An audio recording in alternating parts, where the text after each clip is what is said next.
পেঁপে তো অনেকভাবে খেয়েছেন, এইভাবে কি পেঁপে রান্না করে খেয়েছেন কখনো? না খেয়ে থাকলে এইভাবে একবার পেঁপে রান্না করে খেয়ে দেখুন। যে পেঁপে খেতে চায় না সেও একবার খেতে চাইবে। তাহলে আসুন বন্ধুরা, আজকে আমাদের রেসিপি হচ্ছে মুগ ডাল দিয়ে পেঁপে ঘন্ট। তো মুগ ডাল দিয়ে পেঁপে ঘন্ট বানানোর জন্য আমি এখানে নিয়েছি 1 কিলো সাইজের একটা পেঁপে। পেঁপেটাকে আমি ভালো করে খোসা ছাড়িয়ে ধুয়ে টুকরো করে নিয়েছি। একটু হলুদ হয়ে গেছে পেঁপেটা। তো পেঁপেটাকে এবার আমি একটা গ্রেটারের সাহায্যে এইভাবে ঝিরিঝিরি করে গ্রেট করে নেব। দেখুন আমি এইভাবে পেঁপেটাকে গ্রেট করে নিয়েছি। পুরো পেঁপেটা আমার গ্রেট করে নেওয়া হয়ে গেছে। এবার আমি এর মধ্যে দিয়ে দিচ্ছি 1/2 চামচ মতো লবণ মাখিয়ে রেখে দেবো একটু পেঁপেটাকে 10 মিনিটের জন্য। তাহলে পেঁপেটা বেশ নরম হয়ে যাবে আর রান্না করতেও সুবিধা হবে। তো পেঁপে লবণ মাখিয়ে যদি খুব বেশি জল বেরোয় তাহলে জলটা একটু ফেলে দেবেন, একদম চিপে ফেলবেন না, হালকা একটু জল ফেলে দেবেন। আর যদি জল না বেরোয় তাহলে জল ফেলার দরকার নেই। এবার আমি এদিকে কড়াই বসিয়ে দিয়েছি। কড়াইতে দিয়ে দিলাম 3 চামচ মতো তেল। তেলটা একটু বেশিই দিয়েছি। এবার তেলটা গরম হয়ে গেছে, তার মধ্যে এবার দিয়ে দিচ্ছি একটা শুকনো লঙ্কা আর দিয়ে দিলাম একটুখানি কালো জিরে। এইবার শুকনো লঙ্কা আর কালো জিরে 10 থেকে 20 সেকেন্ড মতো লাল লাল হয়ে যাওয়ার পর তারপরে আমরা এর মধ্যে দিয়ে দিয়েছি 2 চামচ মতো মুগ ডাল। তো মুগ ডালটা এবার তেলের মধ্যে ছেড়ে দিয়েছি। মুগ ডালটা দেওয়ার পর একটু লাল লাল হয়ে গেলে তারপরে আমরা দিয়ে দিলাম 4টে কাঁচা লঙ্কা চেরা আর যে পেঁপেগুলো লবণ মাখিয়ে রেখেছিলাম সেই পেঁপেটা এর মধ্যে দিয়ে দিলাম। মুগ ডালটা তেলের মধ্যে দেওয়ার পর 10 থেকে 15 সেকেন্ডের মধ্যেই পেঁপেগুলোকে ছেড়ে দেবেন, নাহলে কিন্তু মুগ ডাল বেশি পুড়ে যাবে, তাহলে রান্নাটা তেতো লাগবে, খেতে ভালো লাগবে না। পেঁপেগুলোকে মুগ ডালের সঙ্গে ভালো মতো মেশানো হয়ে গেছে। এইবার দিয়ে দিচ্ছি পরিমাণ মতো লবণ আর দিয়ে দিলাম পরিমাণ মতো হলুদ।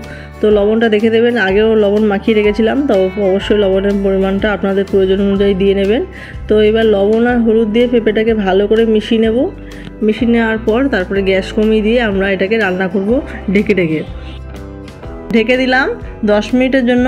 তারপরে 10 মিনিট পর আবার আসছি। 10 মিনিট পর আবার চলে আসলাম। দেখুন পেঁপেটাকে আবারও একটু নাড়িয়ে দিচ্ছি।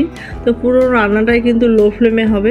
হাই ফ্লেমে করলে পেঁপেটা কিন্তু বেশি পুড়ে যাবে আর রান্নাটা খুব একটা ভালো হবে না।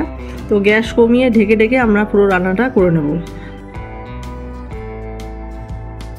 তো দেখুন কিছুক্ষণ নাড়া দিয়ে নিয়ে আবারও ঢেকে দিলাম। আবারও 5 থেকে 7 মিনিট পর চলে আসলাম, আবারও একটু নাড়াচাড়া দিয়ে নিচ্ছি। কিছুক্ষণ নাড়াচাড়া করে নেওয়ার পর পেঁপেটা দেখে নেব ঠিকঠাকভাবে হয়েছে কিনা সেদ্ধ। তো হাত দিয়ে একটু টিপে দেখে নিচ্ছি পেঁপেটা সেদ্ধ হয়েছে কিনা। হ্যাঁ, পুরোপুরি সেদ্ধ হয়ে গেছে। গাছের টাটকা পেঁপে হতে বেশি সময় লাগেনি। এবার আমরা এর মধ্যে অ্যাড করে দেবো একটু চিনি, কারণ নিরামিষ এই ধরনের রান্নায় চিনি না দিলে ভালো লাগবে না। তো 1 চামচ মতো চিনি দিয়ে দিলাম আর দিয়ে দিলাম 1/2 চামচের থেকে একটু কম ভাজা মশলা। ভাজা মশলা বলতে এখানে আছে জিরে আর ধনে ভেজে গুঁড়ো করে নেওয়া। এবার ভাজা মশলা আর চিনি পেঁপের সঙ্গে ভালো করে মিশিয়ে নেব। চিনি আর মশলা মেশানোর পর আমরা গ্যাসের ফ্লেমটাকে 2-3 মিনিটের জন্য হাই করে দিয়ে পেঁপেটাকে একটু কষিয়ে নেব। তারপরে আমরা পেঁপেটাকে নামিয়ে নেব। তো দেখুন বন্ধুরা, 2-3 মিনিট আমি পেঁপেটাকে একটু কষিয়ে নিয়েছি। এইবার পেঁপেটাকে নামিয়ে নিচ্ছি। তাহলে বন্ধুরা দেখলেন তো আমি কত সহজভাবে মুগ ডাল দিয়ে পেঁপে ঘন্ট বানিয়ে নিলাম। আপনারা অবশ্যই একবার এভাবে বানিয়ে করে খেয়ে দেখবেন, খুব সুন্দর লাগে খেতে গরম ভাতের সঙ্গে। তাহলে বন্ধুরা আজকে আমার পেঁপে ঘন্টর রেসিপিটি কেমন হয়েছে আপনারা কমেন্ট করে জানাবেন। আর রেসিপিটা ভালো লেগে থাকলে like, comment, share and subscribe করতে কেউ ভুলবেন না। চ্যানেলে যারা নতুন বন্ধু আছেন চ্যানেলটিকে সাপোর্ট করবেন, পাশে থাকবেন। আর যারা পুরনো বন্ধু আছেন তাদেরকে অসংখ্য ধন্যবাদ আমার ভিডিওটি দেখার জন্য। তাহলে চলুন বন্ধুরা, দেখা হচ্ছে পরবর্তী কোনো ভিডিওতে, পরবর্তী কোনো রেসিপি নিয়ে। আপনারা সবাই ভালো থাকবেন, সুস্থ থাকবেন। চলুন তাহলে, টাটা।